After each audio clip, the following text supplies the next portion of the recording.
Dear friends, എല്ലാവർക്കും PSC പ്രസത്തിലേക്ക് സ്വാഗതം. ഇന്ന് നമ്മൾ 9ാം ക്ലാസ്സിലെ SCERT ന്യൂ സിലബസ് പ്രകാരമുള്ള സോഷ്യൽ സയൻസിലെ പാർട്ട് 1 ഹിസ്റ്ററി പാർട്ടിൽ നിന്നുള്ള 1ാമത്തെ ചാപ്റ്ററാണ് പഠിക്കാൻ പോകുന്നത്. അപ്പോൾ നമ്മുടെ ചാനൽ ആദ്യമായിട്ട് കാണുകയാണെങ്കിൽ പ്ലീസ് എല്ലാവരും സബ്സ്ക്രൈബ് ചെയ്തതിന് ശേഷം വീഡിയോസ് കാണുക. അതുപോലെ തന്നെ നിങ്ങളുടെ അഭിപ്രായങ്ങളും നിർദ്ദേശങ്ങളും കമൻറ്റ് ബോക്സിലിടുക. അതുപോലെ വീഡിയോസ് ലൈക്ക് ചെയ്യുക. അപ്പോൾ നിങ്ങളുടെ എല്ലാവരുടെയും സഹായ സഹകരണങ്ങൾ പ്രതീക്ഷിച്ചുകൊണ്ട് മാത്രമേ നമുക്ക് മുന്നോട്ട് പോകാൻ പറ്റുകയുള്ളൂ. അപ്പോൾ എല്ലാവരും സപ്പോർട്ട് ചെയ്യുമെന്നുള്ള വിശ്വാസത്തിൽ നമുക്ക് ക്ലാസ്സിലേക്ക് കടക്കാം. നമ്മൾ ഹിസ്റ്ററി പാർട്ടിലെ 1ാമത്തെ ചാപ്റ്റർ ശിലായുഗത്തിൽ നിന്ന് മുന്നോട്ട് എന്ന് പറയുന്ന ചാപ്റ്ററാണ് ഇന്ന് പഠിക്കുന്നത്. മനുഷ്യരും മറ്റു ജീവികളും തമ്മിലുള്ള പ്രധാന വ്യത്യാസം മനുഷ്യരുടെ ബുദ്ധിശക്തിയാണെന്ന് കഴിഞ്ഞ കത്തിൽ കണ്ടുവല്ലോ. ബുദ്ധിശക്തി ഇല്ലായിരുന്നുവെങ്കിൽ വലിയ കാട്ടുജന്തുക്കൾ മനുഷ്യരെ നശിപ്പിച്ച് കളയുമായിരുന്നു. ആദിമ മനുഷ്യർക്ക് തൻ്റെ ശത്രുക്കളോട് പൊരുതാൻ പ്രത്യേകം ആയുധങ്ങളും ഉണ്ടായിരുന്നില്ല. അവയുടെ നേരെ കല്ലെറിയാൻ മാത്രമേ അവർക്ക് കഴിയുമായിരുന്നുള്ളൂ. പിന്നെ അവർ കല്ലുകൊണ്ട് മഴു, കുന്തം എന്നിവ പോലുള്ള ഉപകരണങ്ങളും കൽസൂചികളും ഉണ്ടാക്കാൻ പഠിച്ചു. ഇത്തരത്തിലുള്ള അനേകം ശിലായുധങ്ങൾ സൗത്ത് കെൻസിംഗ്ടൺ, ലണ്ടനിലെ ഒരു പ്രധാനപ്പെട്ട കാഴ്ച ബംഗ്ലാവാണ് സൗത്ത് കെൻസിംഗ്ടൺ എന്ന് പറയുന്നത്. അപ്പോൾ ഈ കാഴ്ച ബംഗ്ലാവിലും ജനീവയിലെ കാഴ്ച ബംഗ്ലാവിലും കാണുകയുണ്ടായല്ലോ. അപ്പോൾ ഇവിടെ ഒരു ലെറ്ററാണ് നമ്മൾ വായിച്ചത്. ലെറ്ററിനൊരു പ്രത്യേകതയുണ്ട്. എന്തെന്നാൽ ഈ ലെറ്റർ ജവഹർലാൽ നെഹ്റുവിൻ്റെ ഒരച്ഛൻ മകൾക്കയച്ച കത്തുകൾ എന്ന കൃതിയിൽ നിന്നുള്ള ഭാഗമാണ് നമ്മൾ എന്ത് ചെയ്തത് ഇവിടെ വായിച്ചത്. അപ്പോൾ ഒരച്ഛൻ മകൾക്കയച്ച കത്തുകൾ എന്ന കൃതി രചിച്ചത് ആരാണ്? ജവഹർലാൽ നെഹ്റുവാണ്. അപ്പോൾ എന്താണ് ഈ കൃതിയിൽ പറഞ്ഞിരിക്കുന്നത്? ആദിമ മനുഷ്യരുടെ ജീവിതത്തെക്കുറിച്ചാണ് ഈ കത്തിൽ എന്ത് ചെയ്തിരിക്കുന്നത്? സൂചിപ്പിച്ചിരിക്കുന്നത്. കാട്ടുജന്തുക്കളിൽ നിന്ന് രക്ഷ നേടാൻ മനുഷ്യർ ഏത് തരം ഉപകരണങ്ങൾ ഉപയോഗിച്ചിരുന്നുവെന്നാണ് അദ്ദേഹം ഇവിടെ പറയുന്നത്. അപ്പോൾ കാട്ടുജന്തുക്കളിൽ നിന്ന് രക്ഷ നേടാൻ എന്തൊക്കെയാണ്? കല്ല് കൊണ്ടുള്ള മഴ ഉപയോഗിച്ചു എന്ന് പറഞ്ഞു. അതുപോലെ കുന്തം, പിന്നെ എന്താണ്, കൽച്ചീളുകൾ എന്നിവയൊക്കെ പണ്ട് കാലത്ത് കൽച്ചീള്. അപ്പോൾ ഇതൊക്കെ പണ്ട് കാലത്ത് ആരുപയോഗിച്ചിരുന്നു? ആദിമ മനുഷ്യർ ഉപയോഗിച്ചിരുന്നു. എന്തിനു വേണ്ടിയിട്ടാ? കാട്ടുജന്തുക്കളിൽ നിന്ന് രക്ഷ നേടാൻ വേണ്ടിയാണ് മനുഷ്യർ ഈ ഉപകരണങ്ങളൊക്കെ ഉപയോഗിച്ചിരുന്നത്.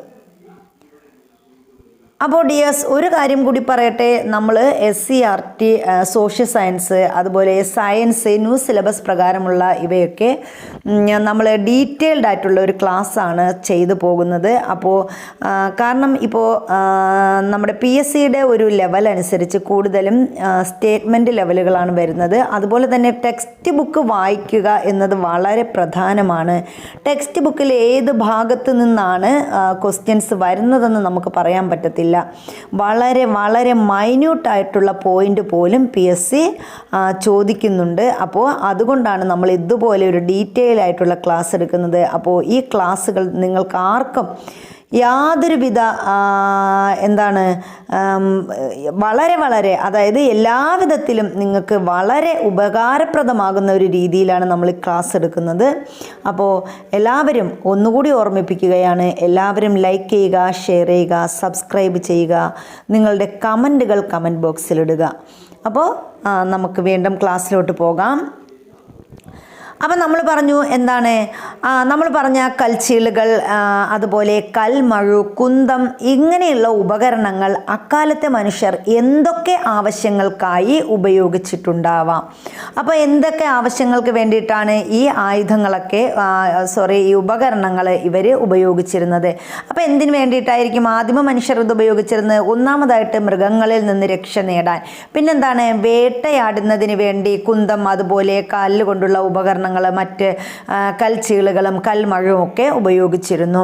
പിന്നെന്താണ്? ആഹാരങ്ങൾ ശേഖരിക്കുന്നതിന് വേണ്ടിയിട്ട് ആഹാര സാധനങ്ങൾ, ഇപ്പോൾ നമുക്കറിയാം എന്താണ്, പഴവർഗ്ഗങ്ങൾ, പിന്നെ അതുപോലെ തന്നെ കാട്ടുകിഴങ്ങുകൾ ഒക്കെ ശേഖരിക്കാൻ ഇവർക്ക് ഈ ഉപകരണങ്ങൾ എന്താണ് വളരെ സഹായകമായി. മേൽപ്പറഞ്ഞ ആവശ്യങ്ങൾക്കായി മനുഷ്യർ നിർമ്മിച്ച ഉപകരണങ്ങൾ തുടക്കത്തിൽ ശിലകൾ കൊണ്ടുള്ളവയായിരുന്നു. അപ്പോൾ തുടക്കത്തിൽ എന്താണ് മനുഷ്യർ ഉപയോഗിച്ച അല്ലെങ്കിൽ നിർമ്മിച്ച ഉപകരണങ്ങൾ എങ്ങനെയുള്ളതായിരുന്നു? ശിലകൾ കൊണ്ടുള്ള ഉപകരണങ്ങളായിരുന്നു. പിൽക്കാലത്ത് ശിലയുടെ സ്ഥാനത്ത് എന്ത് കടന്നു വന്നു? ലോഹങ്ങൾ കടന്നു വന്നു. അപ്പോൾ ആദ്യകാലത്ത് മനുഷ്യർ ഉപയോഗിച്ചിരുന്നത് ശില കൊണ്ടുള്ള അല്ലെങ്കിൽ കല്ലുകൊണ്ടുള്ള ഉപകരണങ്ങളായിരുന്നു. പിന്നീട് എന്ത് ചെയ്തു? ഈ ശിലയുടെ സ്ഥാനത്ത് അവർ എന്തുപയോഗിക്കാൻ തുടങ്ങി? ലോഹങ്ങൾ കൊണ്ടുള്ള ഉപകരണങ്ങൾ ഉപയോഗിക്കാൻ തുടങ്ങി. മനുഷ്യർ ഉപകരണങ്ങൾ നിർമ്മിക്കാൻ ഉപയോഗിച്ച വസ്തുക്കളുടെ അടിസ്ഥാനത്തിൽ പുരാവസ്തു ഗവേഷകർ മാനവ ചരിത്രത്തെ വിവിധ ഘട്ടങ്ങളായി തിരിച്ചിരിക്കുന്നു. അപ്പോൾ നമ്മുടെ ഈ പുരാവസ്തു ഗവേഷകർ എന്ത് ചെയ്തു? മാനവ ചരിത്രത്തെ വിവിധ ഘട്ടങ്ങളായിട്ട് തിരിച്ചിട്ടുണ്ട്. ഏതിൻ്റെ അടിസ്ഥാനത്തിലാണ്?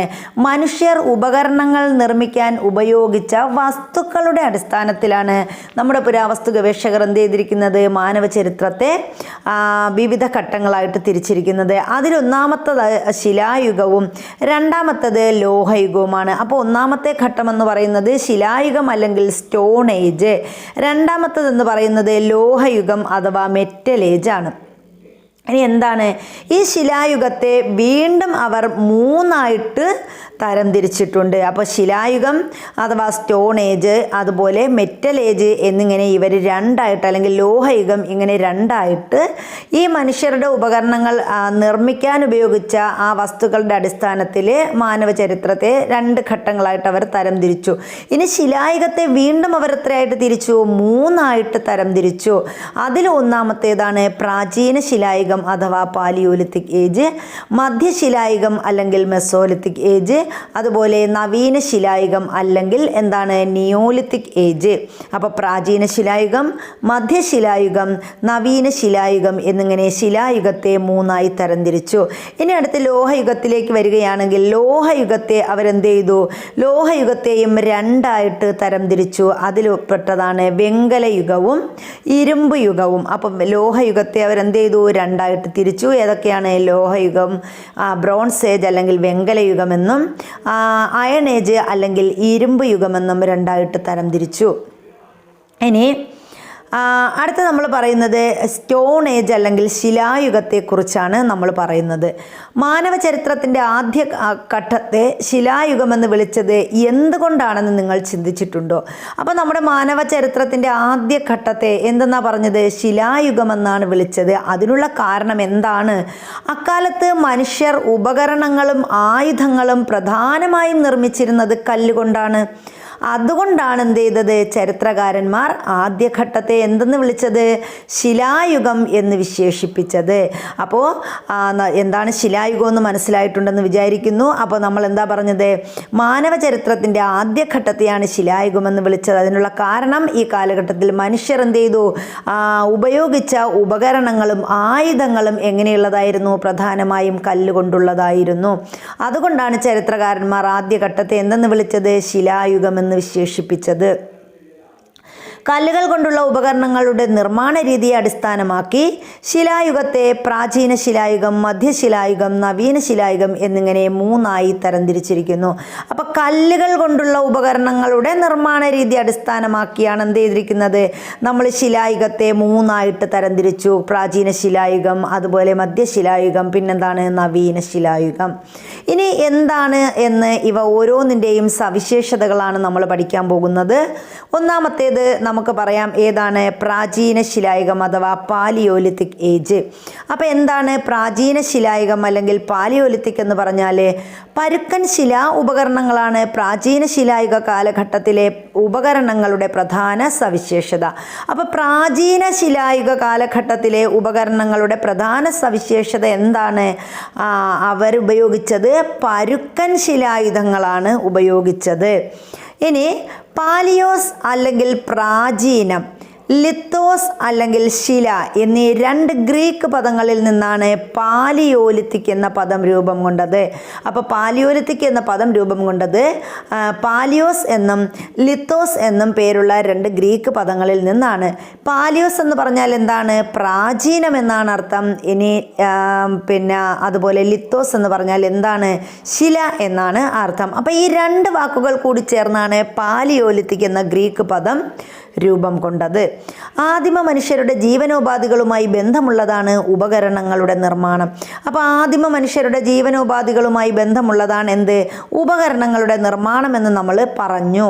ഉപകരണങ്ങളുടെ ഉപയോഗത്തിൽ 3 പ്രധാന ഘട്ടങ്ങൾ ഉണ്ടായിരുന്നതായി പുരാവസ്തു ഗവേഷകർ ചൂണ്ടിക്കാണിക്കുന്നു.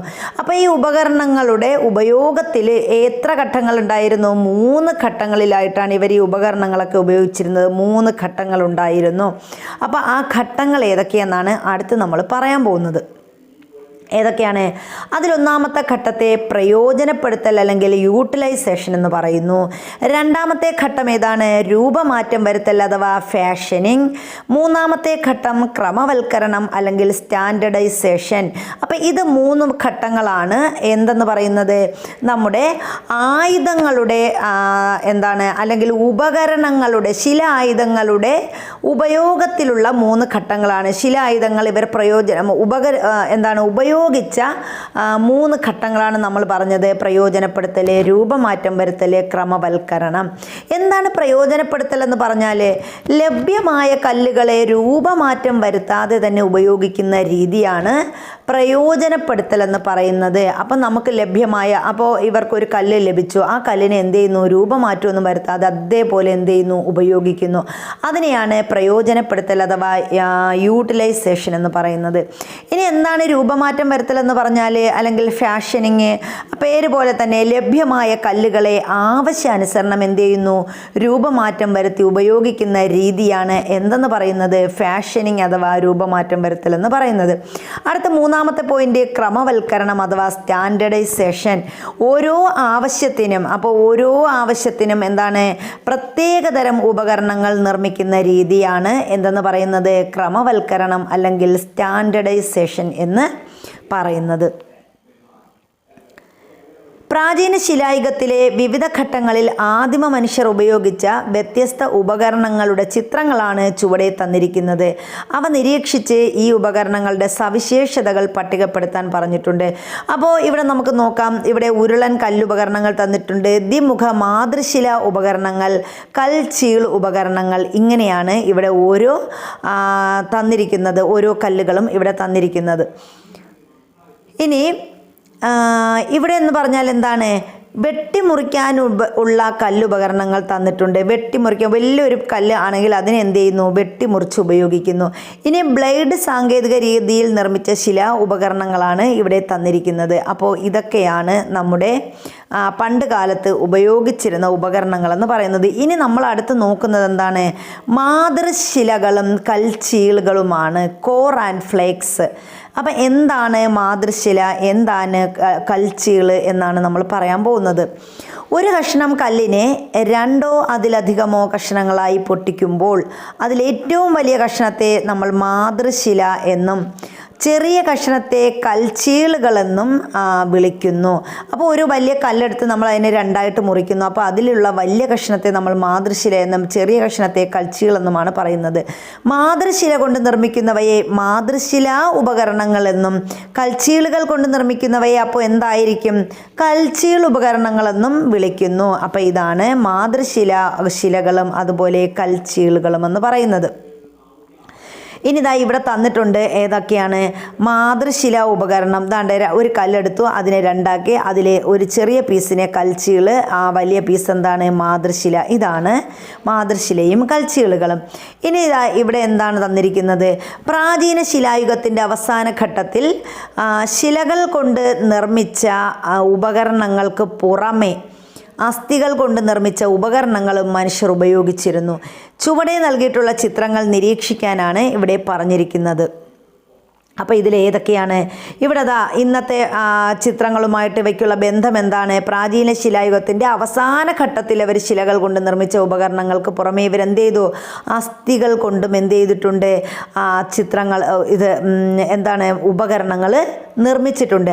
അങ്ങനെ നിർമ്മിച്ചവയാണ് എന്താണ്? ഒന്ന് എന്ന് പറഞ്ഞാൽ കുന്തത്തിൻ്റെ അതേ രൂപമുള്ള ഉപകരണം കുന്തം. ഇനി എന്താണ്? ഇത് ചൂണ്ട മീൻ പിടിക്കുന്നതിന് വേണ്ടിയിട്ടുള്ള ചൂണ്ട, അതുപോലെ തന്നെ എന്താണ്, ഇതാണ് വില്ല് കുലയ്ക്കുന്നതിന് വേണ്ടിയിട്ടുള്ള വില്ല്. അപ്പം ഇതൊക്കെയാണ് ചിത്രത്തിൽ കാണുന്ന ഉപകരണങ്ങൾക്ക് നിങ്ങൾക്ക് പരിചിതമായ ഏതെങ്കിലും ഉപകരണമായി സാമ്യമുണ്ടോ, ഉണ്ടെങ്കിൽ അവ ഏതെല്ലാം എന്നാണ് ഇവിടെ ചോദിച്ചിരിക്കുന്നത്. അപ്പം നമുക്ക് പറയാം, നമുക്ക് പരിചയമുള്ളത് ആദ്യത്തത് ഏതാണ്, കുന്തം. പിന്നെന്താണ്, കുന്തം ഉണ്ട്, അതുപോലെ ചൂണ്ട, പിന്നെയോ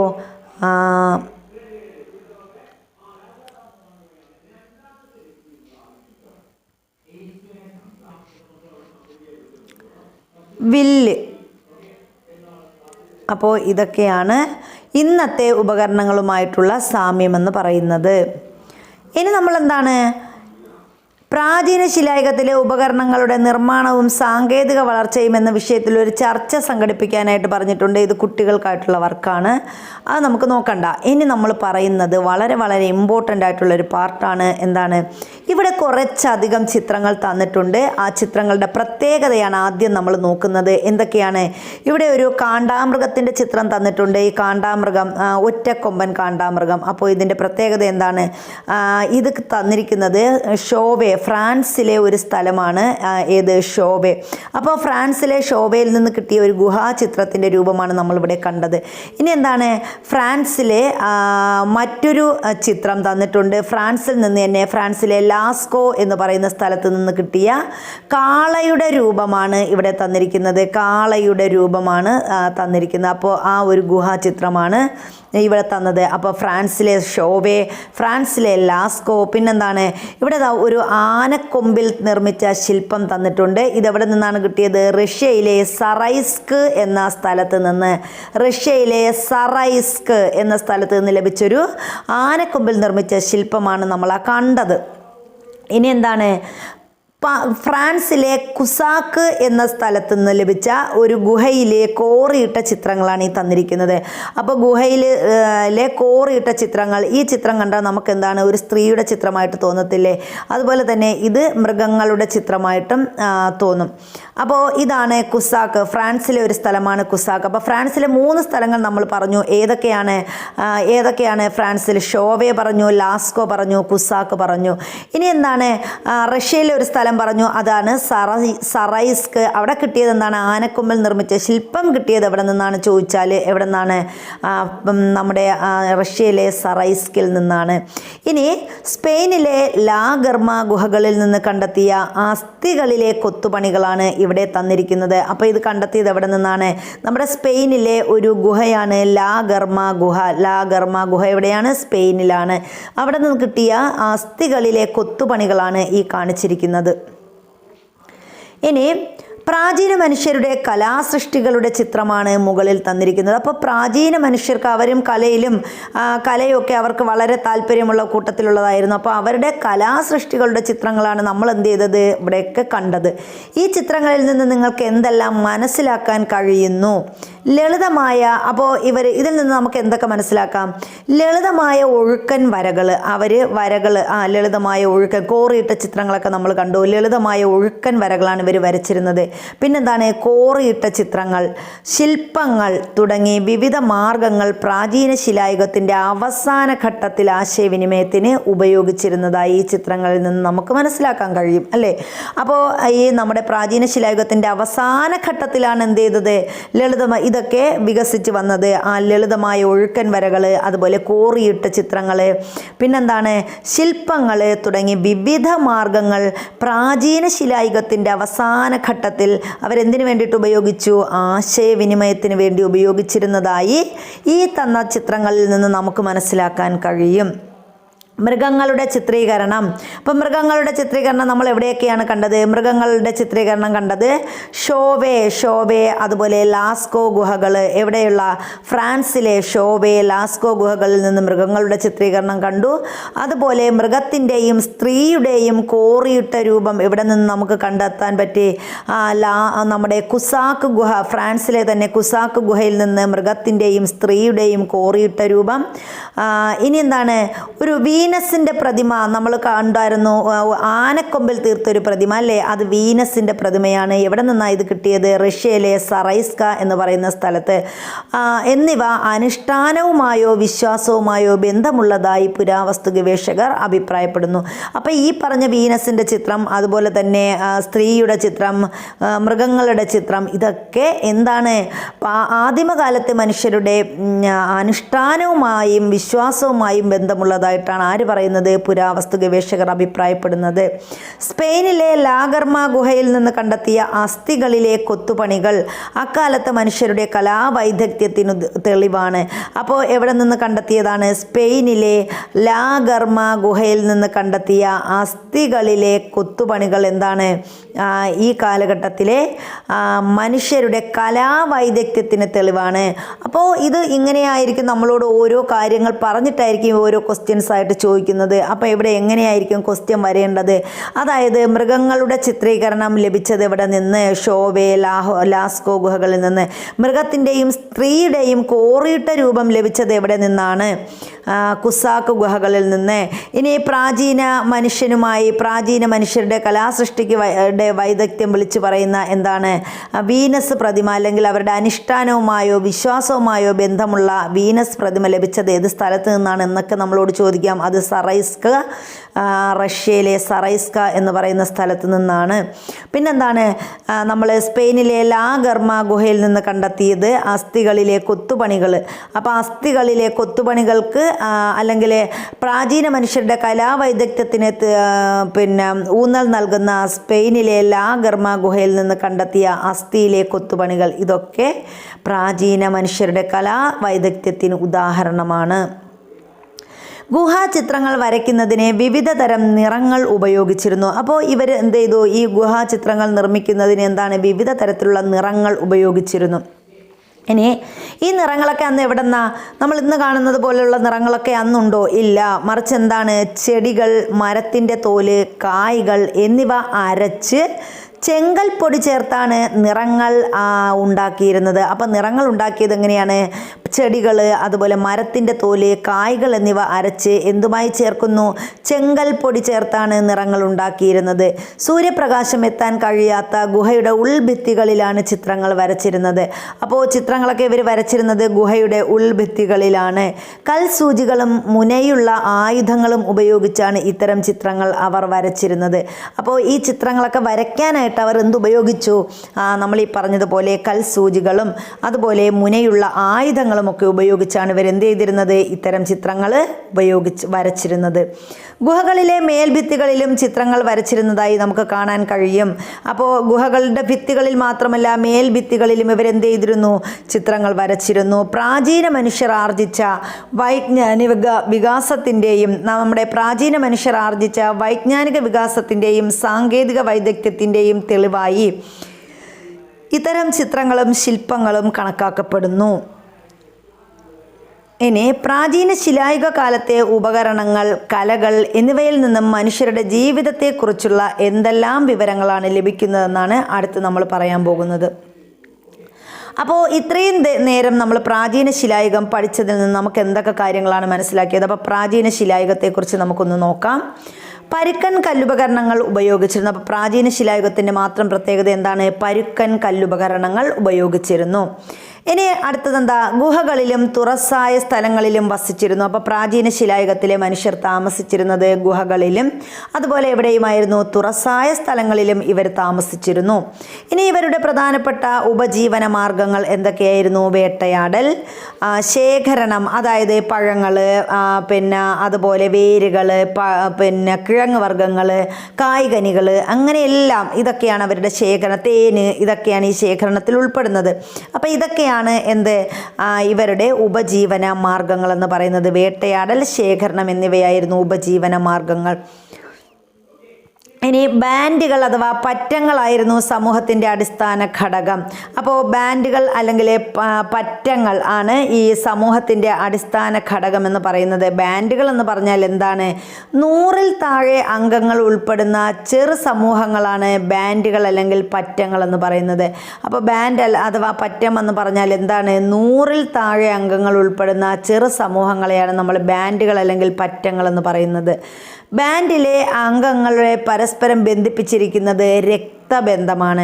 അപ്പോൾ ഒന്നുകിൽ അത് മക്കളാകും, അല്ലെങ്കിൽ മകനാകും, അമ്മയാകും, അച്ഛനാകും, അങ്ങനെ ഓരോരോ അതിൽ നിന്ന് മകൻ്റെ മകൾ, അങ്ങനെ ഓരോ ബന്ധമാണ്. അതായത് ബാൻഡിലെ അംഗങ്ങൾ എന്ന് പറയുന്നത് എങ്ങനെയുള്ളതാണ്? രക്തബന്ധമാണ് ഇവരെ പരസ്പരം ബന്ധിപ്പിച്ചിരിക്കുന്നത്.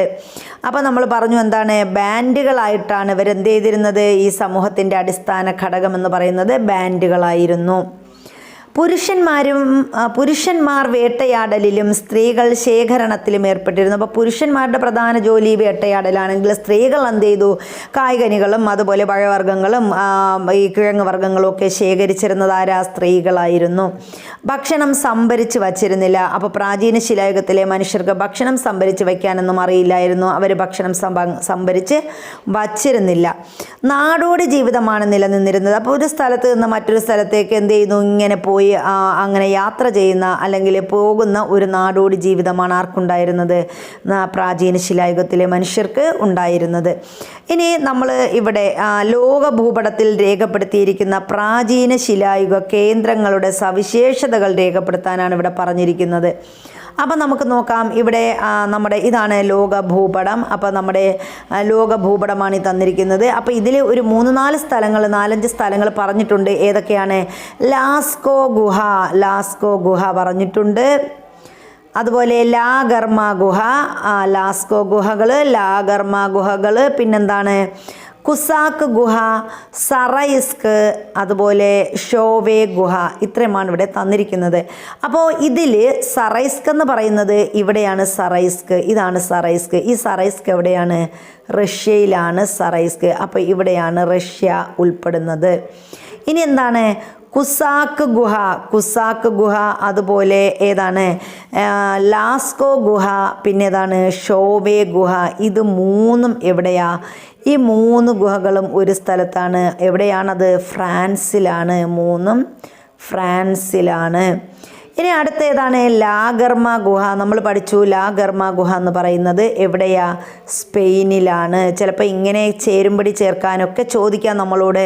ഓരോ സ്ഥലവും തന്നിട്ട് ഇത് ഏത് രാജ്യവുമായി ബന്ധപ്പെട്ടിരിക്കുന്നു? ഇപ്പോൾ ലാഗർമ ഗുഹ, അതുപോലെ ഷോവേ, സറൈസ്ക്, ഇങ്ങനെ തന്നിട്ട് നമ്മളോട് ചേരുംപടി ചേർക്കാനായിട്ട് ഇങ്ങനെ തിരിച്ചും മറിച്ചും ഒക്കെ ചോദിക്കാം.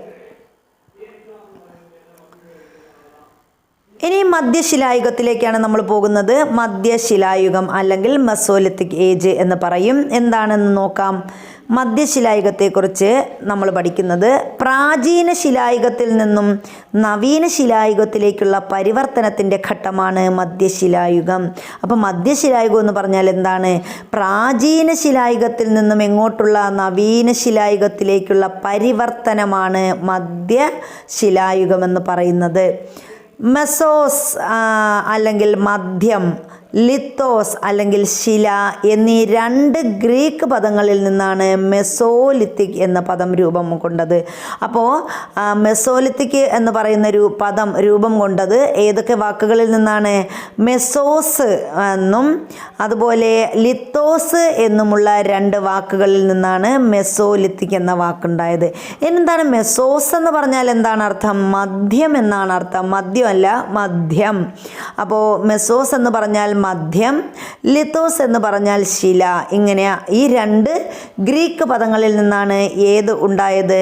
മെസോലിത്തിക് എന്ന പദം രൂപം കൊണ്ടത്. അപ്പോൾ ഇതും മെസോലിത്തിക് എന്നതും ഗ്രീക്ക് പദമാണ്. മെസോസ് എന്ന് പറയുമ്പോൾ മധ്യവും ലിത്തോസ് എന്ന് പറഞ്ഞാൽ ശിലയുമാണെന്ന് നമുക്കറിയാം. നൽകിയിരിക്കുന്ന ചിത്രങ്ങൾ നിരീക്ഷിക്കുക. പ്രാചീന ശിലായുഗത്തിലെ ഉപകരണങ്ങളും ചിത്രത്തിൽ കാണുന്ന മധ്യശിലായുഗത്തിലെ ഉപകരണങ്ങളും തമ്മിലുള്ള വ്യത്യാസം നമുക്ക് പരിശോധിക്കാം. അപ്പോൾ മധ്യശിലായുഗത്തിലെ ഉപകരണങ്ങളാണ് ഈ തന്നിരിക്കുന്നത്.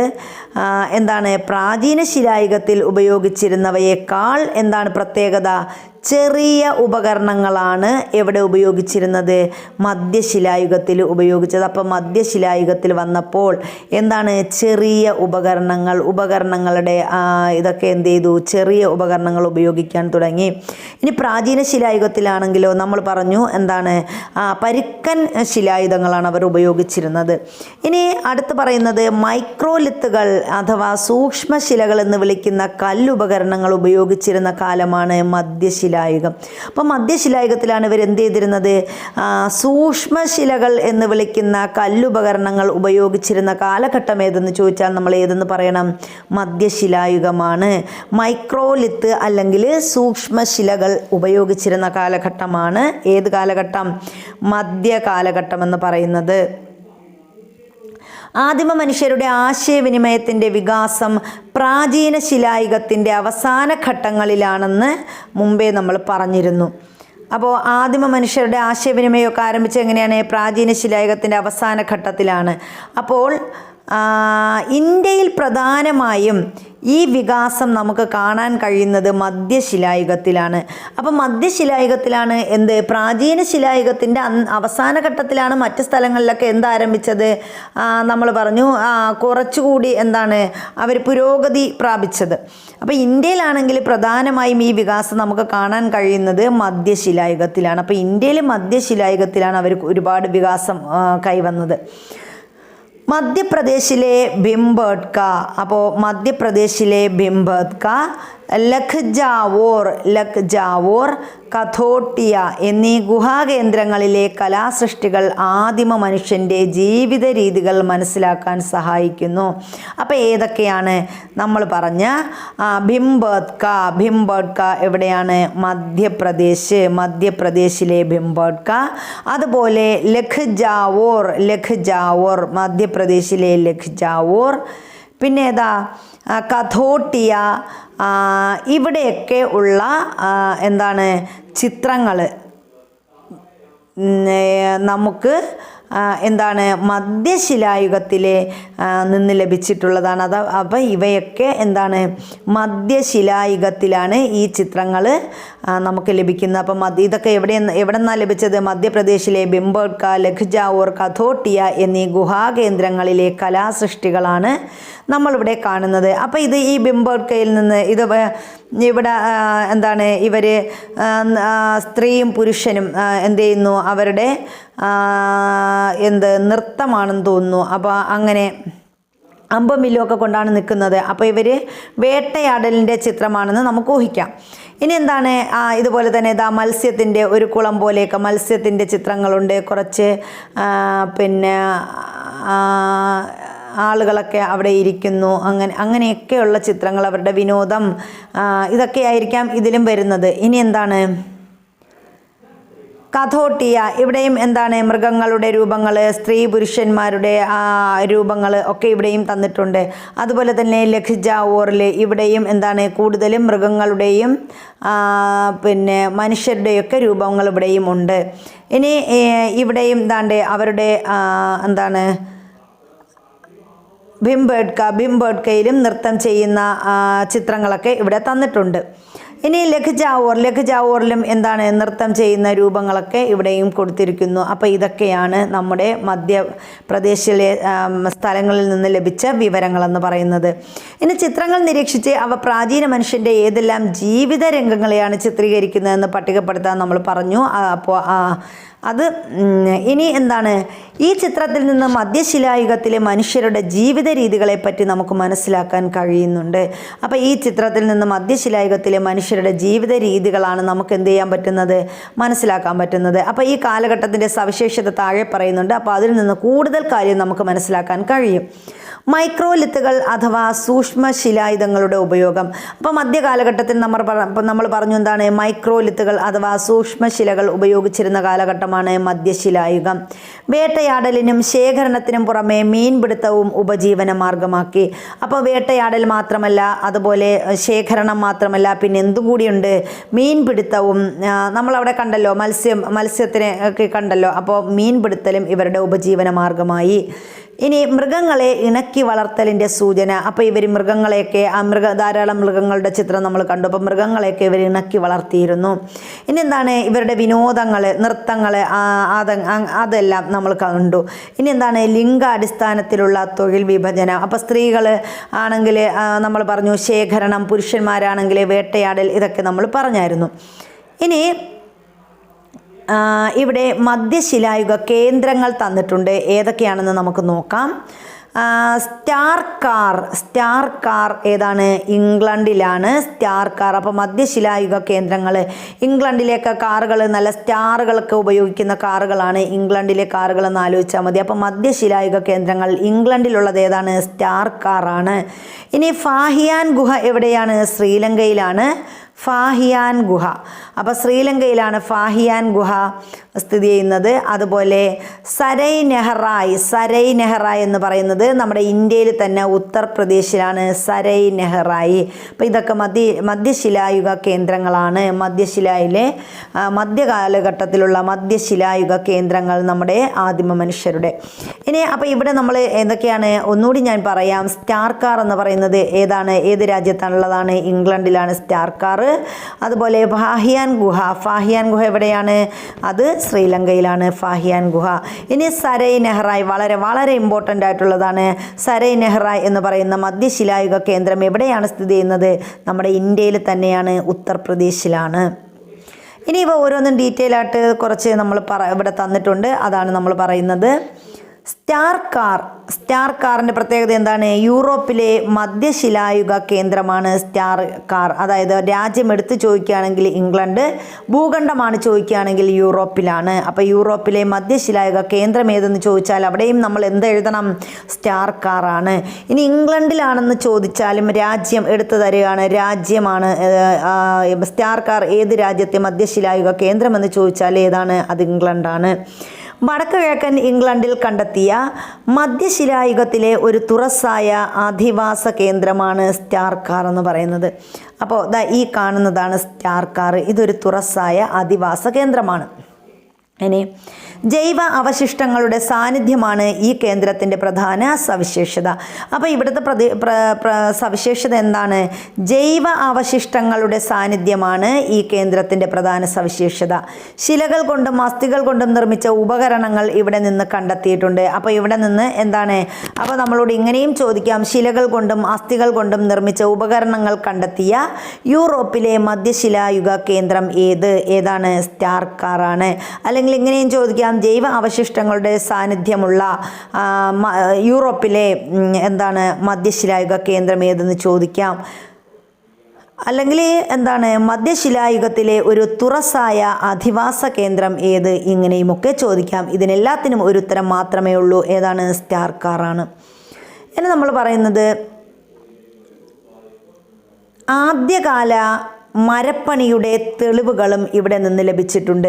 അപ്പോൾ ഇവിടെ നിന്ന് ആദ്യ കാലഘട്ടത്തിൽ എന്താണ് ഇവർ മരപ്പണികൾ ഉപയോഗിച്ചതായിട്ട് ഉള്ള തെളിവുകൾ ലഭിച്ചിട്ടുണ്ട്. ആദിമ മനുഷ്യർ ഈ പ്രദേശത്തെ താൽക്കാലിക വാസസ്ഥലമായി ഉപയോഗിച്ചിരുന്നുവെന്ന് കരുതപ്പെടുന്നു. അപ്പോൾ ഇവർ എന്താണ് മരപ്പണികളൊക്കെ ഉപയോഗിച്ചതിൻ്റെ തെളിവുകൾ ലഭിക്കുന്നത് സ്റ്റാർ കാറിൽ നിന്നാണ്. അതുപോലെ തന്നെ ഇവർക്ക് എന്താണ് ഇവർ താൽക്കാലിക വാസസ്ഥലമായിട്ട് ഈ സ്ഥലം ഉപയോഗിച്ചിരുന്നതായിട്ടും തെളിവുകൾ ലഭിക്കുന്നുണ്ട്. അപ്പോൾ ഇതാണ് സ്റ്റാർ കാർ നമ്മുടെ എവിടത്തെയാണ് ഇംഗ്ലണ്ടിലെ അല്ലെങ്കിൽ യൂറോപ്പിലെ സ്റ്റാർ കാർ എന്ന് പറയുന്നത്. അടുത്ത് നമ്മൾ പറയുന്നത് നമ്മൾ നേരത്തെ പറഞ്ഞു സരൈ നെഹ്റായി ഉത്തർപ്രദേശിലെ ഒരു മധ്യ ശിലായുഗ കേന്ദ്രമാണ് സരൈ നെഹ്റായി എന്ന് പറയുന്നത്. അപ്പോൾ അത് നമുക്ക് നോക്കാം. ഉത്തർപ്രദേശിലെ പ്രതാപ് നഗർ ജില്ലയിൽ ഓക്സ്ബോ തടാകക്കരയിലാണ് സരൈ നെഹ്റായി സ്ഥിതി ചെയ്യുന്നത്. അപ്പോൾ സരൈ നെഹ്റായി എന്ന മധ്യശിലായുഗ കേന്ദ്രം സ്ഥിതി ചെയ്യുന്ന തടാകം ഏതാണ്? ഏത് തടാകത്തിൻ്റെ കരയിലാണ്? ഓക്സ്ബോ തടാകത്തിൻ്റെ കരയിലാണ് ഇത് സ്ഥിതി ചെയ്യുന്നത്. ഉത്തർപ്രദേശിലെ പ്രതാപ് നഗർ ജില്ലയിലാണ് സരൈ നെഹ്റായി മധ്യശിലായുഗ കേന്ദ്രം എന്ന് പറയുന്നത്.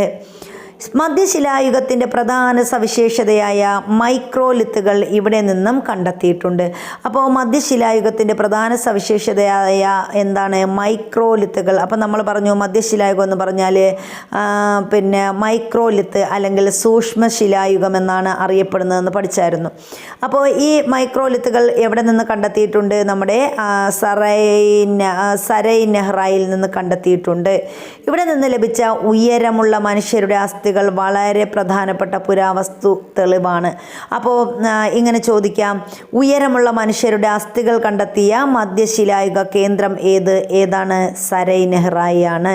ഇനി ഇതിൽ പുരുഷന്മാരുടെ ഉയരം എന്ന് പറയുന്നത് 180 സെൻറ്റിമീറ്റർ. അപ്പോൾ ഉയരമുള്ള പുരുഷന്മാർ 180 സെൻറ്റിമീറ്റർ, സ്ത്രീകളുടെ ഉയരമാണെങ്കിലോ 170 സെൻറ്റിമീറ്ററുമാണ് ഇവിടെ ഈ സരൈ നെഹ്റായിലെ നിന്ന് ലഭിച്ച പുരാവസ്തു അസ്ഥികൾ, മനുഷ്യരുടെ അസ്ഥികളിൽ നിന്ന് ലഭിച്ച തെളിവുകളാണത്. ഇനി വേട്ടയാടലിന് അമ്പും വില്ലും ഉപയോഗിച്ചിരുന്നതായി കരുതുന്നു. അപ്പോൾ ഇവർ വേട്ടയാടുന്നതിന് വേണ്ടി എന്തുപയോഗിച്ചിരുന്നു? അമ്പും വില്ലും ഉപയോഗിച്ചിരുന്നു. വിത്തുകൾ ശേഖരിക്കുകയും സംഭരിക്കുകയും ചെയ്തിരുന്നതിനും മൃഗത്തോലുകൾ വസ്ത്രങ്ങളായി ഉപയോഗിച്ചിരുന്നതിനും തെളിവുണ്ട്. അപ്പോൾ ഇവരെന്തൊക്കെയാണ് ചെയ്തത്? വിത്തുകൾ ശേഖരിക്കുക, അത് സംഭരിക്കുക ഒക്കെ ചെയ്തിരുന്നു. അതുപോലെ വസ്ത്രത്തിന് പകരം എന്തായിട്ട് ഉപയോഗിച്ചു? വസ്ത്രങ്ങളായിട്ട് മൃഗത്തോലുകൾ ഉപയോഗിച്ചിരുന്നതായിട്ടും തെളിവുകളുണ്ട്. അപ്പോൾ ഇതൊക്കെ ലഭിച്ചിട്ടുള്ളത് എവിടെ നിന്നാണ്? നമ്മുടെ സരൈ നെഹ്റായിൽ നിന്നാണ്. അടുത്തെന്താ? പ്രാചീന ശിലായുഗത്തിലും മധ്യശിലായുഗത്തിലും മനുഷ്യജീവിതത്തിലെ വ്യത്യാസങ്ങൾ പട്ടികപ്പെടുത്താൻ അത് കുട്ടികൾക്കുള്ള വർക്കാണ്. അടുത്ത് നമ്മൾ പറയുന്നത് നവീന ശിലായുഗം അഥവാ നിയോലിത്തിക് ഏജ് ആണ് പഠിക്കാൻ പോകുന്നത്. നവീന ശിലായുഗം. അപ്പം നമുക്ക് നോക്കാം. മനുഷ്യജീവിതത്തിൽ സമൂലമായ മാറ്റത്തിന് തുടക്കം കുറിച്ച കാലമാണ് ഏതാണ്? നിയോസ്, അതുപോലെ ലിത്തോസ് എന്നീ പദങ്ങളിൽ നിന്നുമാണ് നിയോലിത്തിക് എന്ന പദം രൂപം കൊണ്ടത്. മാൻ മേക്സ് ഹിംസെൽഫ് അഥവാ മനുഷ്യൻ സ്വയം നിർമ്മിക്കുന്നു എന്ന ഗ്രന്ഥത്തിൽ ഗോർഡൻ ചൈൽഡ് മനുഷ്യജീവിതത്തെ മാറ്റിമറിച്ച നവീന ശിലായുഗത്തിലെ 2 സുപ്രധാനമായ മാറ്റങ്ങളെ സൂചിപ്പിക്കുന്നത് ഇങ്ങനെയാണ്. അത് താഴെ നമുക്ക് വായിക്കാം. അതിനു മുമ്പ് നമ്മൾ നവീന ശിലായുഗത്തെക്കുറിച്ച് ഒന്നുകൂടി പറയാം. നവീന ശിലായുഗം എന്ന് പറഞ്ഞാൽ എന്താണ്? നിയോലിത്തിക് ഏജ് അഥവാ നവീന ശിലായുഗം മനുഷ്യജീവിതത്തിൽ സമൂലമായ മാറ്റത്തിന് തുടക്കം കുറിച്ച കാലഘട്ടമാണ് ഏതെന്ന് പറയുന്നത്? നവീന ശിലായുഗം എന്ന് പറയുന്നത്. ഇനി നിയോസ് എന്ന് പറഞ്ഞാൽ എന്താണ്? നവീനം എന്നാണ് അർത്ഥം. ലിത്തോസ് എന്ന് പറഞ്ഞാൽ ശില എന്നാണ് അർത്ഥം. അപ്പം നിയോസ് എന്നും ലിത്തോസ് എന്നും ഉള്ള 2 പദങ്ങളിൽ നിന്നുമാണ് എന്തുണ്ടായത്? നിയോലിത്തിക് എന്ന പദം രൂപം കൊണ്ടത്. അപ്പം നിയോലിത്തിക് എന്ന പദം രൂപം കൊണ്ടത് ഏതൊക്കെ വാക്കുകളിൽ നിന്നാണ്? നിയോസ് എന്ന് പറഞ്ഞാൽ അതിൻ്റെ അർത്ഥം നവീനം, ലിത്തോസ് എന്ന് പറഞ്ഞാൽ ശില. ഈ 2 പദങ്ങളിൽ നിന്നാണ് എന്ത് രൂപം കൊണ്ടത്? നിയോലിത്തിക് എന്ന പദം രൂപം കൊണ്ടത്. ഇനി ഇവിടെ ഒരു പ്രധാനപ്പെട്ട കൃതി നമ്മൾ പറഞ്ഞു, മാൻ മേക്സ് ഹിംസെൽഫ്, മനുഷ്യൻ സ്വയം നിർമ്മിക്കുന്നു. ഇതാരുടെ ഗ്രന്ഥമാണെന്ന് ചോദിച്ചിട്ടുണ്ട്. ഇത് ഗോർഡൻ ചൈൽഡിൻ്റെ ഗ്രന്ഥമാണ്. ഗോർഡൻ ചൈൽഡിൻ്റെ ഗ്രന്ഥമാണ്. ഇതിലെന്താ പറയുന്നത്? മനുഷ്യ ജീവിതത്തെ മാറ്റിമറിച്ച നവീന ശിലായുഗത്തിലെ 2 സുപ്രധാനമായ മാറ്റങ്ങളെക്കുറിച്ചാണ് അദ്ദേഹം ഇവിടെ പറഞ്ഞിരിക്കുന്നത്. അപ്പോൾ അത് എന്താണെന്ന് നമ്മൾ അടുത്ത് വായിക്കാം. മനുഷ്യ സമ്പദ് വ്യവസ്ഥയെ ആകെ മാറ്റിമറിച്ച ആദ്യ വിപ്ലവം. മനുഷ്യന് തൻ്റെ ഭക്ഷണ ലഭ്യതയിന്മേൽ നിയന്ത്രണം നേടിക്കൊടുത്തു. ഭക്ഷ്യയോഗ്യമായ ചെടികളും വേരുകളും വൃക്ഷങ്ങളും തിരഞ്ഞെടുത്ത് നടാനും കൃഷി ചെയ്യാനും മെച്ചപ്പെടുത്താനും തുടങ്ങി. തനിക്ക് നൽകാൻ സാധിക്കുന്ന കന്നുകാലിത്തീറ്റയുടെയും കൊടുക്കാൻ കഴിയുന്ന സംരക്ഷണത്തിൻ്റെയും ചെലുത്താവുന്ന ദീർഘദൃഷ്ടിയുടെയും ഫലമായി പ്രത്യേക മൃഗങ്ങളെ മാത്രം മെരുക്കിയെടുത്ത് ഇണക്കി നിർത്തുന്നതിൽ മനുഷ്യൻ വിജയിച്ചു. മേൽപ്പറഞ്ഞ 2 കാര്യങ്ങളും പരസ്പരം ഇഴചേർന്നവയാണ്. അപ്പോൾ അദ്ദേഹത്തിൻ്റെ വാക്കുകളിൽ നിന്ന് നമുക്ക് എന്താ അവിടെ മനസ്സിലാക്കാൻ പറ്റുന്നത്? നവീനശില. അപ്പോൾ ഈ വിവരണത്തിൽ നവീനശിലായുഗത്തിലുണ്ടായ ഏതൊക്കെ മാറ്റങ്ങളാണ് പ്രതിപാദിക്കുന്നത് എന്ന് ചോദിച്ചാൽ എന്തൊക്കെ നമുക്ക് പറയാൻ പറ്റും? നമ്മുടെ എന്താണ്, മനുഷ്യന് ഭക്ഷണ ലഭ്യതയിന്മേൽ നിയന്ത്രണം നേടിക്കൊടുത്തു. അപ്പോൾ മനുഷ്യൻ്റെ ഭക്ഷണ ലഭ്യതയിൽ എന്ത് ചെയ്തു? നിയന്ത്രണമൊക്കെ വന്നു. അപ്പോൾ അവൾക്ക് എന്ത് വേണം? ഭക്ഷ്യയോഗ്യമായ ചെടികളും വേരുകളും വൃക്ഷങ്ങളും തിരഞ്ഞെടുത്ത് നടാനും അതുപോലെ കൃഷി ചെയ്യാനും അത് മെച്ചപ്പെടുത്താനും തുടങ്ങിയത് ഏത് കാലഘട്ടത്തിലാണ്? നവീന ശിലായുഗ കാലഘട്ടത്തിലാണ്. അതുപോലെ തന്നെ തനിക്ക് നൽകാൻ സാധിക്കുന്ന കന്നുകാലി തീറ്റയുടെയും കൊടുക്കാൻ കഴിയുന്ന സംരക്ഷണത്തിൻ്റെയും ചെലുത്താവുന്ന ദീർഘദൃഷ്ടിയുടെയും ഫലമായി പ്രത്യേക മൃഗങ്ങളെ മാത്രം മെരുക്കിയെടുത്ത് ഇണക്കി നിർത്തുന്നതിൽ മനുഷ്യൻ വിജയിച്ചു. അപ്പം എന്താണ്, നമുക്ക് മെരുക്കി വളർത്താൻ കഴിയുന്ന മൃഗങ്ങളെ അവരെന്ത് ചെയ്തു, സെലക്ട് ചെയ്ത് മെരുക്കി വളർത്താൻ തുടങ്ങി. നമ്മൾ കൊടുക്കുന്ന കാലിത്തീറ്റകൾ, കിട്ടാവുന്ന കാലിത്തീറ്റകൾ, അതുപോലെ അത് കൊടുക്കാവുന്ന സംരക്ഷണം, ഇതിൻ്റെയൊക്കെ അടിസ്ഥാനത്തിൽ ഇവരെന്ത് ചെയ്തു, മൃഗങ്ങളെയൊക്കെ ഇണക്കി വളർത്താൻ തുടങ്ങി. ഇതൊക്കെയാണ് നവീന ശിലായുഗത്തിൽ വന്ന മാറ്റങ്ങൾ. അപ്പോൾ കൃഷി ആരംഭിച്ചു, മൃഗങ്ങളെയൊക്കെ ഇണക്കി വളർത്താൻ തുടങ്ങി. ഇതൊക്കെ നമുക്ക് പറയാം. ചുറ്റുപാടുകളുമായുള്ള മനുഷ്യൻ്റെ ഇടപെടൽ വന്ന മാറ്റമാണ് ഇതിനടിസ്ഥാനമായത്. നവീന ശിലായുഗത്തിൽ പുതിയ ഉപജീവന രീതികൾക്ക് മനുഷ്യർ തുടക്കം കുറിച്ചു. അവ ചുവടെ തന്നിട്ടുണ്ട്, നമുക്ക് നോക്കാം. അപ്പോൾ എന്തൊക്കെയാണ് ഇവർ ചെയ്തത്? മൃഗങ്ങളെ ഇണക്കി വളർത്തി, കൃഷിയുടെ ആരംഭം, ഇതൊക്കെ എപ്പോഴാണ്? നവീന ശിലായുഗത്തിൽ വന്ന മാറ്റങ്ങളാണ്. ഇനി ഭൂപടം നിരീക്ഷിക്കൂ. ചന്ദ്രക്കലയുടെ ആകൃതിയിൽ രേഖപ്പെടുത്തിയ പ്രദേശം കാണാമല്ലോ. അപ്പോൾ നമുക്കിവിടെ ഒരു ഭൂപടം തന്നിട്ടുണ്ട്. ഇനി ഇതിൽ ഇവിടെ ഒരു ചന്ദ്രക്കലയുടെ ആകൃതിയിൽ ഒരു സ്ഥലം രേഖപ്പെടുത്തിയിട്ടുണ്ട്, കണ്ടല്ലോ. ഇതാണ് ആ ഭാഗമെന്ന് പറയുന്നത്. അപ്പോൾ ഇതിൽ നിന്ന് നമുക്ക് എന്താണെന്ന് നോക്കാം. ലഭ്യമായ തെളിവുകളുടെ അടിസ്ഥാനത്തിൽ ഈ പ്രദേശത്താണ് കൃഷിയുടെ ആരംഭമെന്ന് പുരാവസ്തു ഗവേഷകർ പറയുന്നു. അപ്പോൾ ഈ പ്രദേശമാണ് കൃഷിയുടെ ആരംഭം എന്നാണ് ആര് പറയുന്നത്? നമ്മുടെ പുരാവസ്തു ഗവേഷകർ പറയുന്നത്. അപ്പോൾ ലഭ്യമായ തെളിവുകളൊക്കെ വെച്ചു നമ്മൾ കണ്ട ചന്ദ്രക്കലയിട്ട ആകൃതി, ഇവിടെയാണ് എന്തുണ്ടായത്? കൃഷിയുടെ ആരംഭമെന്ന് ആര് പറയുന്നു? പുരാവസ്തു ഗവേഷകർ പറയുന്നു. ഇനി എന്താണ്? ഫെർട്ടൈൽ ക്രസൻറ്റ്, ഫലഭൂയിഷ്ഠമായ ചന്ദ്രക്കല എന്നാണ് ഈ പ്രദേശത്തെ വിശേഷിപ്പിക്കുന്നത്. അപ്പോൾ ഈ പ്രദേശത്തെ പുരാവസ്തു ഗവേഷകർ വിശേഷിപ്പിച്ചത് എന്താണ്? ഫെർട്ടൈൽ ക്രസൻറ്റ് അല്ലെങ്കിൽ ഫലഭൂയിഷ്ഠമായ ചന്ദ്രക്കല എന്നാണ് ഈ പ്രദേശത്തെ വിശേഷിപ്പിക്കുന്നത്.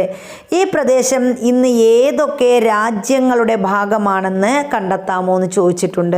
അപ്പോൾ ചിലപ്പോൾ ഇങ്ങനെ ചോദിക്കാം, ഫെർട്ടൈൽ ക്രസൻറ്റ് അല്ലെങ്കിൽ ഫലഭൂയിഷ്ഠമായ ചന്ദ്രക്കലയിൽ ഉൾപ്പെടുന്ന രാജ്യങ്ങൾ ഏതൊക്കെയാണെന്ന് ചോദിക്കാൻ തന്നിട്ട്. അപ്പോൾ അങ്ങനെയും പ്രതീക്ഷിക്കാം. അപ്പോൾ നമുക്ക് നോക്കാം ഏതൊക്കെയാണ് ഇതിൽ വരുന്നത്. ഇപ്പോൾ നമുക്ക് പറയാം ഇറാഖ്, സിറിയ, പിന്നെ ഏതാണ് ഇറാൻ, പിന്നെയോ നമ്മുടെ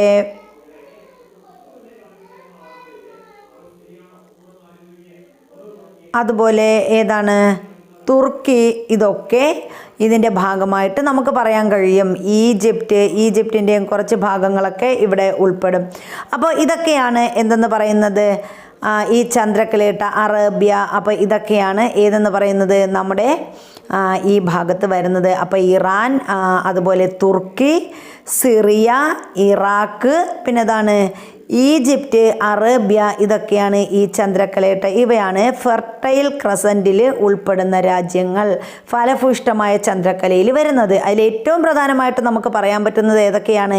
ഇവിടെ വരുന്നത് തന്നെ സിറിയ പറയാൻ പറ്റും, അതുപോലെ ഇറാഖ് പറയാൻ പറ്റും, ഇറാൻ, ഇതൊക്കെ നമുക്ക് ഇവിടെ പറയാൻ കഴിയുന്ന അവയാണ്. ഭൂപടം നിരീക്ഷിക്കൂ, അത് നമ്മൾ പറഞ്ഞു. ഇനി എന്താണ്? മൃഗങ്ങളെ ഇണക്കി വളർത്താനും കൃഷി ആരംഭിക്കുവാനും മനുഷ്യരെ പ്രേരിപ്പിച്ച ഘടകങ്ങൾ എന്തെല്ലാമായിരിക്കുമെന്നാണ് അടുത്ത് നമ്മൾ പറയുന്നത്. എന്തൊക്കെയാണെന്ന് നോക്കാം. എന്ത് കാര്യങ്ങൾ കൊണ്ടാണ് ഇവർ മൃഗങ്ങളെ ഇണക്കി വളർത്താൻ തുടങ്ങിയത്, കൃഷി ആരംഭിച്ചത്? അതിലൊന്നാമത്തെ കാരണം എന്താണ്? ജനസംഖ്യാ വർധനവാണ്. അപ്പോൾ ജനസംഖ്യ വർദ്ധിച്ചപ്പോൾ ആഹാരത്തിന് ദൗർലഭ്യം വന്നു. അപ്പോൾ എന്താണ്? കൃഷി ചെയ്യേണ്ട ആവശ്യം വന്നു. ഇനി മനുഷ്യ അധിവാസ കേന്ദ്രങ്ങളുടെ എണ്ണത്തിലുണ്ടായ വർധന. ജനസംഖ്യ വർദ്ധിച്ചപ്പോൾ എന്ത് ചെയ്തു? മനുഷ്യന് അധിവസിക്കാനുള്ള കേന്ദ്രങ്ങളുടെ എണ്ണത്തിൽ വർധനവുണ്ടായി. സങ്കീർണമായ സാമൂഹിക സംഘാടനം. അപ്പോൾ സാമൂഹിക സംഘാടനം എന്ന് പറയുന്നത് സങ്കീർണമായ അതൊരു സങ്കീർണമായ കാര്യമായി മാറി. അപ്പോൾ അതും എന്തിന് കാരണമായി? ഈ സ്ഥിരവാസത്തിനും അതുപോലെ കൃഷിക്കും മൃഗങ്ങളെ പരിപാലിക്കുന്നതിനുമൊക്കെ കാരണമായി. ഭക്ഷ്യോൽപ്പന്നങ്ങളുടെ ലഭ്യതക്കുറവ്, ഭക്ഷ്യോൽപ്പന്നങ്ങളുടെ ലഭ്യതക്കുറവ് എന്തിന് കാരണമായി? ഈ പറഞ്ഞ കാര്യങ്ങൾക്ക്, മേൽപ്പറഞ്ഞ കാര്യങ്ങൾ നടത്തുന്നതിന് കാരണമായി. സാങ്കേതിക വിദ്യയിൽ വന്ന മാറ്റം ഇതൊക്കെയാണ് എന്തിനെ പ്രേരിപ്പിച്ചത്? മൃഗങ്ങളെ ഇണക്കി വളർത്തുന്നതിന്, സ്ഥിരവാസം ഉറപ്പിക്കുന്നതിന്, കൃഷി ചെയ്യുന്നതിന് ഒക്കെ നമ്മുടെ ഈ ആദിമ മനുഷ്യരെ പ്രേരിപ്പിച്ചത്. അടുത്ത് നമ്മൾ പറയുന്നത് നവീന ശിലായുഗത്തിലെ ഉപകരണങ്ങളുടെ ചിത്രമാണ് തന്നിരിക്കുന്നത്. ചിത്രം നിരീക്ഷിച്ച് ഇവയുടെ സവിശേഷതകൾ കണ്ടെത്തുക എന്ന് പറഞ്ഞിട്ടുണ്ട്. എന്താണെന്ന് നമുക്ക് നോക്കാം. ഇവിടെ പല തരത്തിലുള്ള ഇതാണ് തന്നിരിക്കുന്നത്. അപ്പോൾ എന്താണ്? നിരവധി രൂപത്തിലും ആകൃതിയിലും ഒക്കെയുള്ള ഉപകരണങ്ങളാണ് അവർ ഉപയോഗിച്ചിരുന്നത്. അപ്പോൾ ഇതിൽ നിന്ന് നമ്മൾ കാണുന്ന എന്താണ്? ആട്ടുകല്ല്, അതുപോലെ അരകല്ല്, ഇങ്ങനെ ഒരുപാട് പല തരത്തിലുള്ള കല്ലുകൾ അവർ നിർമ്മിച്ചിരുന്നു. അപ്പോൾ നവീന ശിലായുഗത്തിലെ ഉപകരണങ്ങളുടെ ചിത്രമാണ് തന്നിരിക്കുന്നത്. ചിത്രം നിരീക്ഷിച്ച് ഇവയുടെ സവിശേഷതകൾ കണ്ടെത്തുക. അപ്പോൾ നമുക്ക് പറയാം എന്താണ്? മിനുസപ്പെടുത്തിയ ഉപകരണങ്ങളാണ്. അതുപോലെ തന്നെ മിനുസപ്പെടുത്തിയ ഉപകരണങ്ങൾ ഉപയോഗിച്ചിരുന്നു. അതുപോലെ കൂർത്ത രണ്ട് ഭാഗങ്ങളിൽ മൂർച്ചയേറിയ ഉപകരണങ്ങളൊക്കെ ഇവരെന്ത് ചെയ്തിരുന്നു? കൂർത്ത ഉപകരണങ്ങളാണ് ഉപയോഗിച്ചിരുന്നത്. ഇതൊക്കെ നമുക്ക് പറയാം. പല ആകൃതിയിലും രൂപത്തിലുമുള്ള ഉപകരണങ്ങൾ ഉപയോഗിച്ചിരുന്നു ഒക്കെ പറയാൻ കഴിയും. ഇത്തരം ഉപകരണങ്ങൾ മണ്ണിൽ കൃഷി ചെയ്യാൻ മനുഷ്യർക്ക് സഹായകമായി. അപ്പോൾ ഈ ഉപകരണങ്ങളുടെയൊക്കെ ലക്ഷ്യം എന്താണ്? മണ്ണിൽ കൃഷി ചെയ്യാൻ തക്ക രീതിയിലുള്ള ഉപകരണങ്ങളാണ് ഇവർ ഉപയോഗിച്ചിരുന്നത്. മരം മുറിക്കാനും മണ്ണുഴുതുമറിക്കാനും ഈ ഉപകരണങ്ങൾ അവരെ സഹായിച്ചു. അപ്പോൾ ഈ ഉപകരണങ്ങൾ എന്തിനൊക്കെ സഹായിച്ചു? മരം മുറിക്കാനും മണ്ണ് ഉഴുതുമറിക്കാനും അവരെ സഹായിച്ചു. ഇത് മനുഷ്യരുടെ ജീവിതത്തിൽ വലിയ മാറ്റങ്ങൾക്ക് തുടക്കം കുറിച്ചു. കൃഷിയും കന്നുകാലി വളർത്തലും ഭക്ഷ്യോൽപ്പന്നങ്ങളുടെ സ്ഥിരമായ ലഭ്യത ഉറപ്പാക്കി. അപ്പോൾ കൃഷിയും കന്നുകാലി വളർത്തലും എന്തിന് കാരണമായി? സ്ഥിരമായ ഭക്ഷ്യോൽപ്പന്നങ്ങളുടെ ലഭ്യത ഉറപ്പാക്കി. അപ്പോൾ കൃഷിയൊക്കെ ആരംഭിച്ചു, കന്നുകാലി വളർത്തലൊക്കെ ആരംഭിച്ചപ്പോൾ ഇവർക്ക് എന്ത് ചെയ്തു? സ്ഥിരമായിട്ട് ഭക്ഷണം ലഭിക്കാൻ തുടങ്ങി. തൽഫലമായി സ്ഥിരവാസവും കാർഷിക ഗ്രാമങ്ങളും വളർന്നു വന്നു. അപ്പോൾ ഇതിൻ്റെ ഫലമായി എന്ത് ചെയ്തു? സ്ഥിരവാസം അതുപോലെ കാർഷിക ഗ്രാമങ്ങളും വളർന്നു വന്നു. കളിമൺ പാത്ര നിർമ്മാണവും കളിമണ്ണ് കൊണ്ട് നിർമ്മിച്ച ഇഷ്ടികകളുടെ ഉപയോഗവും ധാന്യ സംഭരണം സാധ്യമാക്കി. അപ്പോൾ കളിമൺ പാത്ര നിർമ്മാണം ആരംഭിച്ചു. അതുപോലെ കളിമണ്ണ് കൊണ്ട് നിർമ്മിച്ച ഇഷ്ടികകളുടെ ഉപയോഗവും ധാന്യ സംഭരണം സാധ്യമാക്കി. കാർഷിക രംഗത്ത് മിച്ചോൽപാദനം സാധ്യമായതോടെ സമൂഹത്തിലെ ഒരു വിഭാഗം കാർഷിക പ്രവർത്തനങ്ങളിൽ നിന്ന് സ്വതന്ത്രരായി. അപ്പോൾ എന്ത് ചെയ്തു? നമ്മുടെ കാർഷിക രംഗത്ത് എന്ത് ചെയ്തു? മിച്ചോൽപാദനം സാധ്യമായി. കൃഷിയൊക്കെ ചെയ്ത് ധാരാളമായിട്ട് ഉൽപാദനം വർദ്ധിച്ചു. അങ്ങനെ എന്ത് ചെയ്തു? സമൂഹത്തിൽ ഒരു വിഭാഗം കാർഷിക പ്രവർത്തനങ്ങളിൽ നിന്ന് സ്വതന്ത്രരായി. അവർ കളിമൺ പാത്ര നിർമ്മാണം, നെയ്ത്ത് തുടങ്ങിയ മറ്റ് തൊഴിലുകളിൽ ഏർപ്പെടാൻ തുടങ്ങി. അപ്പോൾ കളിമൺ പാത്രത്തിൻ്റെ ആവശ്യകത വന്നു. അതുപോലെ നെയ്ത്ത്, അങ്ങനെ മറ്റ് തൊഴിലുകളിലൊക്കെ ഇവർ എന്ത് ചെയ്തു? ഏർപ്പെടാൻ തുടങ്ങി. അങ്ങനെ സമൂഹം വിവിധ തൊഴിൽ വിഭാഗങ്ങൾ ഉൾപ്പെടുന്നതായി മാറി. അപ്പോൾ അങ്ങനെയാണ് എന്ത് ചെയ്തത്? സമൂഹത്തിലെ വിവിധ തരത്തിലുള്ള തൊഴിൽ വിഭാഗങ്ങൾ ഉണ്ടായത്. ഇതോടെ സാമൂഹിക രൂപീകരണത്തിൽ വലിയ മാറ്റങ്ങൾക്ക് തുടക്കം കുറിച്ചു. ഇന്ന് നാം കാണുന്ന മനുഷ്യ മുന്നേറ്റങ്ങളുടെ അടിസ്ഥാനം നവീന ശിലായുഗത്തിലെ ഈ മാറ്റങ്ങളാണ്. ഇത്തരം മാറ്റങ്ങളുടെ പശ്ചാത്തലത്തിലാണ് പ്രസിദ്ധ പുരാവസ്തു ഗവേഷകനായ നമ്മുടെ ഗോർഡൻ ചൈൽഡ് ഈ കാലഘട്ടത്തെ എന്തെന്ന് വിശേഷിപ്പിച്ചത്? നവീന ശിലായുഗ വിപ്ലവം എന്ന് വിശേഷിപ്പിച്ചത്. അപ്പോൾ നവീന ശിലായുഗ വിപ്ലവം എന്ന് വിശേഷിപ്പിച്ച പുരാവസ്തു ഗവേഷകൻ ആരാണ്? അതാണ് ഗോൾഡൻ ചൈൽഡ്. ഗോൾഡൻ ചൈൽഡാണ് നവീന ശിലായുഗ കാലഘട്ടത്തെ നവീന ശിലായുഗ വിപ്ലവം എന്ന് വിശേഷിപ്പിച്ചത്. അപ്പോൾ മേൽപ്പറഞ്ഞ വിവരങ്ങളുടെ അടിസ്ഥാനത്തിൽ നവീന ശിലായുഗത്തിലെ മാറ്റങ്ങൾ ഒരു ഫ്ലോ ചാർട്ടായി അവതരിപ്പിക്കാനായിട്ട് ഇവിടെ പറഞ്ഞിട്ടുണ്ട്. അപ്പോൾ അതെന്താണെന്ന് നമുക്ക് നോക്കാം. അപ്പോൾ ഇവിടെ എന്തൊക്കെയാണ് ഇവർ ആരംഭിച്ചത്? മൃഗങ്ങളെ ഇണക്കി വളർത്താൻ തുടങ്ങി, കൃഷി ആരംഭിച്ചു, കളിമൺ പാത്ര നിർമ്മാണം ആരംഭിച്ചു, കച്ചവടം ആരംഭിച്ചു. പിന്നെയോ ധാരാളമായിട്ട് ഇവരെന്ത് ചെയ്തു? ഒരു സ്ഥിരവാസം ഉറപ്പിച്ചു. അപ്പോൾ ഇതൊക്കെ വിവിധ തരത്തിലുള്ള തൊഴിൽ മേഖലകൾ ആരംഭിച്ചു. അപ്പോൾ ഇതൊക്കെ ഏതിൻ്റെ ഭാഗമായിട്ടാണ്? നവീന ശിലായുഗത്തിൻ്റെ ഭാഗമായിട്ട് വന്നിട്ടുള്ള കാര്യങ്ങളാണ്. ഇനി ഇവിടെ എന്താണ്? കൃഷിയും കന്നുകാലി വളർത്തലും നമ്മൾ പറഞ്ഞു. ഭക്ഷ്യോൽപ്പന്നങ്ങളുടെ സ്ഥിരമായ ലഭ്യത ഉറപ്പാക്കി എന്ന് പറഞ്ഞു. അതുപോലെ തന്നെ സ്ഥിരവാസവും കാർഷിക ഗ്രാമങ്ങളും വളർന്നു വന്നു. പിന്നെന്താണ്? അങ്ങനെ വളർന്നപ്പോൾ എന്ത് ചെയ്തു? കളിമൺ പാത്ര നിർമ്മാണം, കളിമണ്ണ് കൊണ്ടുണ്ടാക്കി നിർമ്മിച്ച ഇഷ്ടികകളുടെ ഉപയോഗവും ധാന്യ സംഭരണം സാധ്യമാക്കി. ഇനി കാർഷിക രംഗത്ത് മിച്ചോൽപാദനം ഉണ്ടായപ്പോൾ എന്ത് ചെയ്തു? കുറേ ആളുകൾ സ്വതന്ത്രരായി അവർ മറ്റ് മേഖലകളിലേക്ക് മേഖലയിലുള്ള തൊഴിൽ ചെയ്തു. അതായത് കളിമൺ പാത്ര നിർമ്മാണം, നെയ്ത്ത് തുടങ്ങിയ തൊഴിലുകൾ ചെയ്യാൻ തുടങ്ങി. അങ്ങനെ സമൂഹ രൂപീകരണത്തിൽ വലിയ മാറ്റമുണ്ടായി. ഇത് അങ്ങനെയാണ് ഇന്ന് നാം കാണുന്ന മനുഷ്യ മുന്നേറ്റങ്ങളുടെ അടിസ്ഥാനം. നവീന ശിലായുഗത്തിലെ മാറ്റം വളരെയധികം മാറ്റമുണ്ടാക്കി. അപ്പോൾ ഇത്തരം മാറ്റങ്ങളുടെ പശ്ചാത്തലത്തിലാണ് നമ്മുടെ പുരാവസ്തു ഗവേഷകനായ ഗോർഡൻ ചൈൽഡ് ഈ നവീന ശിലായുഗത്തെ എന്തെന്ന് വിശേഷിപ്പിച്ചത്? നവീന ശിലായുഗ വിപ്ലവമെന്ന് വിശേഷിപ്പിച്ചത്. ഇനി ലോകഭൂപടം നിരീക്ഷിച്ച് ചുവടെ തന്നിരിക്കുന്ന നവീന ശിലായുഗ കേന്ദ്രങ്ങൾ ഏതൊക്കെ രാജ്യങ്ങളിലാണെന്ന് കണ്ടെത്തി പട്ടിക പൂർത്തിയാക്കാൻ പറഞ്ഞിട്ടുണ്ട്. അപ്പോൾ നമുക്ക് ഇവിടെ എന്തൊക്കെയാണ്? ഇവിടെ ഒരു 4 സ്ഥലങ്ങൾ ഇവിടെ ലോകഭൂപടത്തിൽ തന്നിട്ടുണ്ട്. അപ്പോൾ ഈ സ്ഥലങ്ങളൊക്കെ പ്രധാനപ്പെട്ട നവീന ശിലായുഗ കേന്ദ്രങ്ങളും ഇത് ഉൾപ്പെടുന്ന രാജ്യങ്ങളുമാണ്. അപ്പോൾ ഇതിൻ്റെ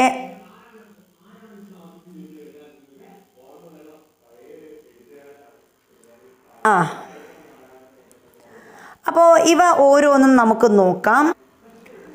പ്രധാനപ്പെട്ട നവീന ശിലായുഗ കേന്ദ്രങ്ങളാണ് ഇവിടെ തന്നിരിക്കുന്നത്. അതിൽ തന്നിട്ടുള്ളത് ജാർമോ, ജെറീക്കോ, അതുപോലെ അലികോഷ്, മഹർഗഡ് എന്നീ നവീന ശിലായുഗ കേന്ദ്രങ്ങളാണ് ഇവിടെ തന്നിരിക്കുന്നത്. ഇത് ഏതൊക്കെ രാജ്യങ്ങളിലാണ് എന്നാണ് അടുത്ത് നമ്മൾ നോക്കാൻ പോകുന്നത്. നവീന ശിലായുഗ കേന്ദ്രങ്ങൾ, അവ ഉൾപ്പെടുന്ന രാജ്യങ്ങൾ. അപ്പോൾ ഇതിൽ നമുക്ക് നോക്കാം. അപ്പോൾ ജെറീക്കോ നവീന ശിലായുഗ കേന്ദ്രം എന്ന് പറയുന്നത് എവിടെയാണ്? പാലസ്തീനിലാണ്.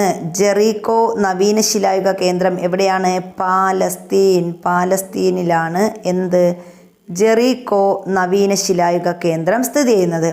ഇനി ജാർമോ, അലിഗോഷ് ഇവ രണ്ടും ഇറാഖിലാണ്. അപ്പോൾ ഇറാഖിലെ നവീന ശിലായുഗ കേന്ദ്രങ്ങളാണ് ജാർമോയും അലിഗോഷും.